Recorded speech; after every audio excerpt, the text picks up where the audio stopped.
I'm now going to give you some tips on how you should prune your conifers. Conifers, unlike most of the deciduous trees such as maples, are quite different in that you cannot just prune willy-nilly.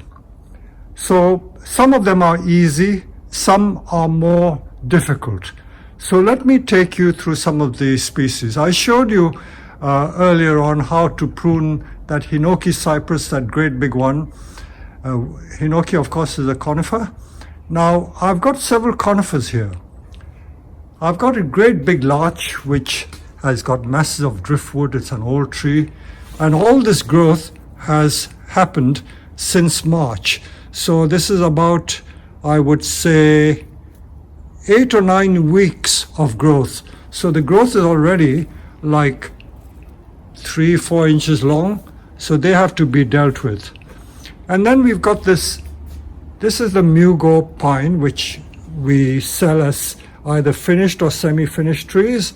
So I've let the candles develop on these. So the candles have already become that long. So I'm going to show you how to deal with those as well.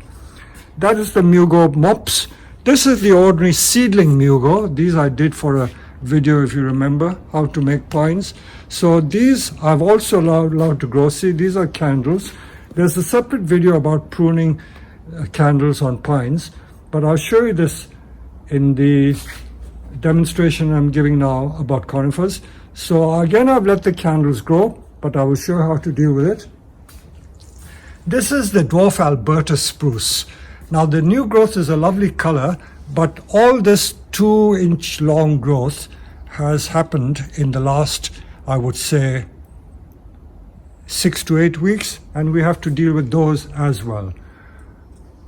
Now I also have here, this is English yew, Taxus baccata. These are some of the trees that we teach people how to make into bonsai on our classes.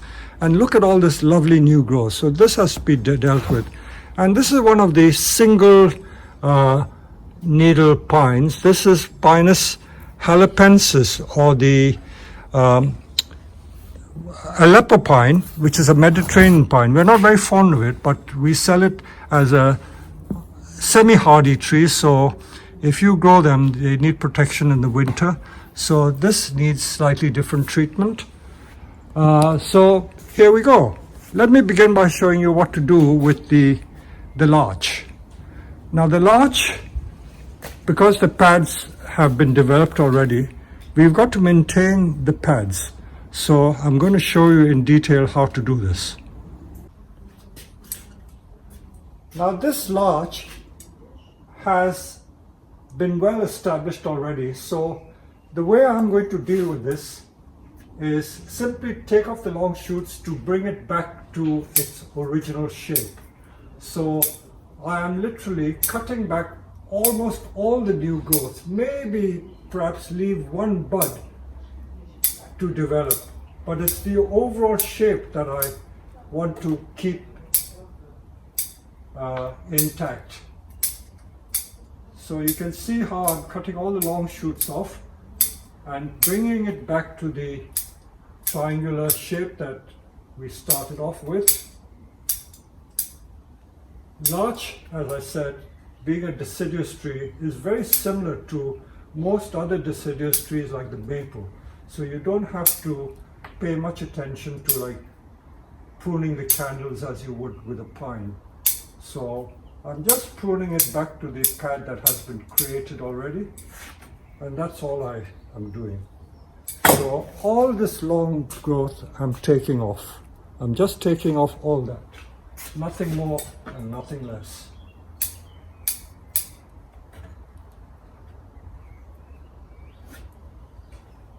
I'm going to show you this pad. This pad here is well established. So all I'm going to do is prune it back and maintain the pad shape. Now pads are always like a herringbone, or like a shape of a fish or a flat fish. So it's triangular, broad at the base there, and then coming out to a point. So that that is the pad shape, the triangular shape. That is one pad. So I've pruned that pad. Now if you look at this pad here, this is badly overgrown, very badly overgrown. So I will prune all these long shoots.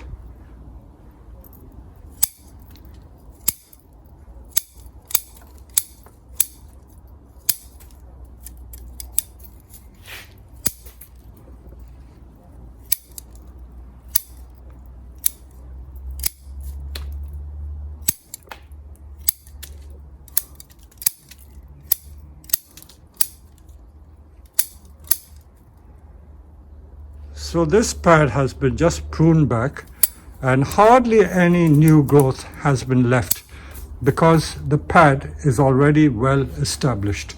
So this is how I have pruned it back. The top, as you can see, has also been pruned back, and then these long shoots here I'm also going to prune back. This is a separate pad. Can you see the layers, different layers? And then if I turn it round, there are some more long shoots. Prune these off.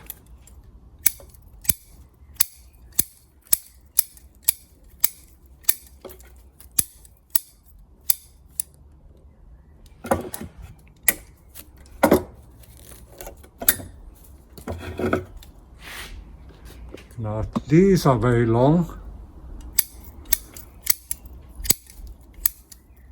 So larch is really easy to prune. Larch is one of the easiest subjects to prune because being a deciduous tree, you treat it almost like a deciduous plant such as the maple. So wherever you prune, you will get more ramification, more bud break. So there's no special tricks when it comes to the larch. So that is the larch completely pruned. So we just prune to shape to bring it back to shape, and those are the new shoots that have been taken off. I'll just take you to another larch that I have. Now let's walk there. It's standing on the bench, and this one I've let it grow because should I want to train some of these long shoots as branches, I can do that as well. So all these long shoots, if I want to make them into branches, I can. So I leave the option open, but if I don't want to, then I simply take them off. I simply take it off. So by taking it off again, you would produce more ramification. So this is what you do. A little tip I would give you is that sometimes it doesn't pay to take it off straight away as soon as the shoots start growing, because if you take it off straight away, you don't let the plant get nourishment, because after all the leaves are the food factories for the trees, and if you prune it off too soon, the leaves don't get a chance to produce food to strengthen the branches. So leave it on for a couple of months. So if these emerged at the end of March, April, May, I would prune it off in mid-June or late June. So that's how you deal with the larch. So I've allowed these to grow just to feed the tree, and then I will tackle it later. So you don't always have to do it straight away. Now this is the Mughal pine, Mughal mops. Very nice thick trunks. And if you don't want these branches to grow too long, you simply cut off half the candle. I deliberately didn't remove all the candles. I've let them grow to strengthen the tree. Now if I want to make this a long branch, I just let that get extended. But if you want to control it, then either cut all the candle off or cut part of it off. Now if you look at this branch here, the pad really comes up to there. So if I don't want that to grow anymore, I can virtually take all those candles off like that. And that's how you deal with that. And by doing it, you're going to get bud back further along. Can you see how it's budding from that old wood? See that old wood? All these buds will bud back. So don't worry, the Mughal pine buds back very easily. So that's all you need to do. And then you'll get a more compact tree. If you want to grow the tree taller, to make a new leader, you grow that on, and you want to make these branches, you grow these on. So you can leave them if you want to make it grow longer, but if you don't want it to grow any longer, then just cut it off.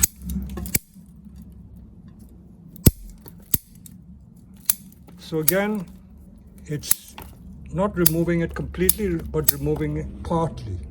So that's how you deal with the candles of the Mughal pine. This is Mughal mops, and as I said, you will get bud back from old wood. So don't have to worry about that. And this is the ordinary seedling Mughals. This is not the name varieties of Mughals. Again, I've let the candles become branches. I may extend it longer, but if you're not wanting to let it grow longer, just take the tip out. Don't have to take the whole thing out. So just take the tip out. See how that candle has developed, and then it's forked into 3 candles there. So that primary candle has become 3 candles already. So that's how you deal with the Mughal pines. The Pisceas, again, this is almost like the larch. You don't have to worry too much. This is all new growth. From here to there is all new growth. So if you want to keep the branch that long, just cut it back like that, or cut the tips back. The new growth looks nice, but again, it will encourage budding back further into the branch or the old wood. So that's how you deal with it. Same with the yews. All that lovely new growth is a nice color, but if you don't want it to get too long and too extended, just take the tips out. Just take all the tips out. Leave some new growth. So I would take about 25% of the new growth, and it will produce more ramification. Ramification is just twig density. I don't like using these bombastic terms, but ramification simply means more twiggery. So that's how you deal with that. And the same with the Aleppo pine. As I said, this is a Mediterranean pine. This tree needs to be shaped really, because it is very vigorous in its growth, and you see how it buds, really buds back from old wood. So I'm doing some styling really. But again, if you don't want to let it get too long, just do that. Very simple. You see how long these branches have become. They were just candles, and already they're between 3 and 6 inches long. So if you let it grow unchecked, it would become very unruly, and the tree would become lanky and straggly, and that wouldn't look nice. So that's how you do the very basic pruning. At this time of the year, you just go around and snip away at the tips, so nothing tricky. I've done a separate video about the treatment of pine candles, white pines, Scots pines, Mughal pines, so you'll see that on another video. But this video is simply about pruning ordinary conifers, because there's so many conifers: larches, Cypress, Mughal pines, Aleppo pine, Pisceas, yews. These are all conifers. So I hope this has given you some tips to help you with the different species you're growing, and just keep at it, because spring is a very, very busy time of the year. Thank you. This is my massive Hinoki cypress on rock. I've told you about this tree before. It was imported into the UK in 1962 by a company called Bromwich and Young, and Norman Grisby, one of the directors. It was his personal tree. He sold it on to Mr. Cal Humphrey, who was the founder of the British Bonsai Association, and I bought it from Mr. Humphrey in 1974-75. It had 7 trees originally, and it was planted in a ridiculously shallow pot, only about 1.5 inches deep. So over the years it suffered badly. So the 7 trees gradually died. Some of the stronger trees strangled the other ones, so there are only 4 trees left. So look at it. And I put it in this massive mica pot, which is about 65 centimeter long, and it keeps growing, and I'm about to prune it. But when I repotted it, or when one of my staff repotted it, it's leaning too much to the front, so I may have to repot it again. I don't like the lean of the tree, but I'll leave it probably. And the pruning of these trees is quite tricky, because they have these very long straggly shoots, and if you don't keep pruning it, it gets unkempt, and you get a lot of dieback in the middle. So I've pruned this pad. You can see how tight it is. So the object is to keep the pad tight. So I'm self-videoing, so it's a bit difficult. But suffice it to say, where you get these very long shoots like this, I think we have to prune it back to about there, and then to the bud back. So I have to literally go through every single shoot, every single long shoot like this, and prune it back to a green bud. You have to leave green, because if you don't leave green, then wherever you prune, if you just leave a brown twig, that will die. So all these are very long. This is about 4 or 5 inches long. It's got to be pruned back to about an inch. So pruning Hinoki cypress is quite tricky, and as I say, you don't often find Hinoki cypress growing as bonsai. So this is just 1 year's growth. So you have to keep taking it back to about there to keep it in check. Just to show you some of the detail, there's a lot of lichen on this tree. I may brush it off. Like junipers, you have to remove the bark from time to time to make it look smart again. Look at these very long shoots. These are all very long. They have to be taken back to about there. Like this one is long. This has to be taken back to about there. So I hope, even without the scissors, I've been able to explain to you how we deal with this. See how long those shoots are. They're very long. Again, they have to be taken back to about there. So I'm going to work away, and when I've finished, I will photograph this again for you.